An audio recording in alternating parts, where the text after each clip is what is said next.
So, after rewatching all of Attack on Titan in preparation for the final season, I'm more convinced now than ever that AoT is just the Game of Thrones of anime. Whoa, let's calm it down now before we get our pitchforks out. Just let me explain. This video contains minor spoilers for Attack on Titan Season 1 through 4 Part 1. Now, what do I mean when I say Attack on Titan is just like Game of Thrones? You know, I could be referring to the absolute shock value both present, or maybe even touch on perhaps the rushed nature of both their endings, or even the complicated nature of both their endings. No, actually, none of those things. Instead, we'll be talking about both of these stories' underlying messages, one of cyclical violence and anti-war. Every once in a while, an anime comes along that blows away your expectations. AoT was this for me, a show that hooked me on episode 1 with its intensity, unexpectedness, and ability to coax emotion out of you. What starts off as what feels like a post-apocalyptic survivor show, where slowly you're made to care for each character, knowing any episode one could die, somehow transforms itself through some crazy plot twists into an overall critique on violence and human nature. I'm sure most of you watching this know the plot of AoT, but we're gonna run through it briefly anyway. Our main characters, Eren, Mikasa, Armin, and the others, live on this island known as Island Paradise. They belong to a race of people known as the Eldians. Those who reside on Island Paradise believe they are the last survivors of humanity, as on the island with them resides hideous titans who kill and eat all humans. They live trapped within their walls for fear of titan invasion and destruction. Come to find out, after several seasons of the audience believing this, as well as the main characters, it's revealed the titans they fear are just fellow Eldians. Eldians are descendants of Ymir and have the ability to turn into titans. Thus, they gained a reputation throughout the world as warmongers. In the past, Eldian empires conquered much of the land through their use of titans. After some time, one of the kings of the Eldians, King Fritz, decided he would attempt to end this cycle of violence, and took as many of the Eldians as he could to this island that we know as Paradise, and through his powers of the founding titan, changed the memories of his people. Hence why they all believe that they're the only humans left. Crazy, right? This badass shonen I thought I was getting into just flips itself onto his head and becomes this critique on war and human nature. You see, the rest of the world views Eldians as devils, inhuman beings who reap war and despair wherever they go.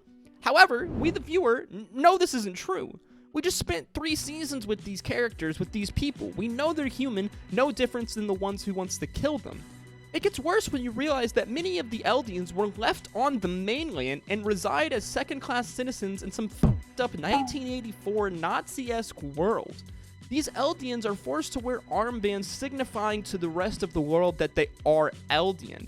And those who don't comply, well, they're taken to the island, transformed into titans, and sent to wreak havoc on those Eldians who call this island their home. Don't forget, for basically 3 seasons, these people on this island are completely oblivious to this is happening. They're just slaughtering their own kind, also being murdered and eaten by their own kind, and they're just completely oblivious to it. These people were just fighting for survival against their own, and they didn't even know. Game of Thrones, while being a fantasy epic, is also very plainly an anti-war book series.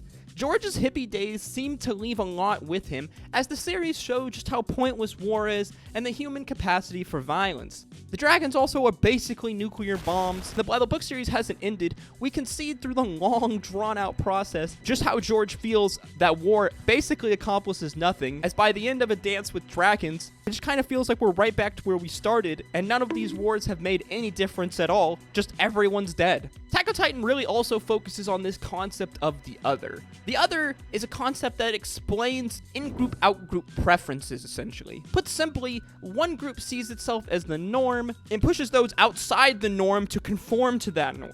Once one is otherized, it's easier for humans to view them as less than human, thus easier to commit violence against them, easier to justify said violence. This is just a common thing done throughout human history, to soldiers, to propaganda, and often in order for one to justify horrible things that they might have done in their past. Imagine a soldier post-war. One is forced to somehow rationalize their horrible actions done, or else, the human psyche just can't take it and will break. Attack on Titan does such an amazing job at portraying this concept. It's extremely difficult to watch at times. It's almost like watching 2 sides of the same coin, like watching your children fight. Characters that you care about, mercilessly trying to murder each other for no good reason.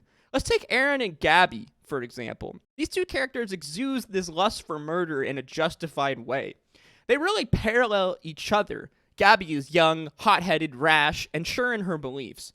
Her beliefs that she is one of the good Eldians, who must kill all other Eldians because this somehow atones for her ancestors' decisions and sins. Yeah, this shit is cooked, man. Eren was basically the same thing as a kid, except after watching his mother get devoured right in front of him, he swears vengeance to murder all Titans, which then leads him upon this murderous path once they learn that they aren't the only humans left in the world, causing him to murder hundreds of innocent people and do even worse things. All in the name of what? Protecting the people he loved and cared about? Watching these characters come to the realization throughout Season 4, Part 1, that everything that they're doing, all the violence that they've wreaked and everything they've learned, is all pointless. These people are the same.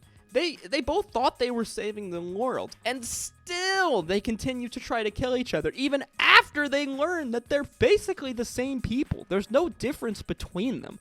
They were each just taught a different lie that they must live. Bruh. It's been a long time since an anime hooked me so bad, I was forced to go to the manga for answers. But with AoT, I ran my ass there. And I had to spoil it because I needed to know how this roller coaster would end. I needed to know what happened to the cycle of violence. Please, if you haven't already watched the show, do so. Please, I'm begging you. Whether it's for the sick, crazy fight scenes, the absurd twists, or maybe even the pretentious ravings of an anime fan with too much time on his hands, I don't care. Just watch it. This show has had a profound impact on me as of late. Years ago, when I got into the show, I still remember that feeling of horror and absolute shock after watching the first episode of Attack on Titan all those years ago.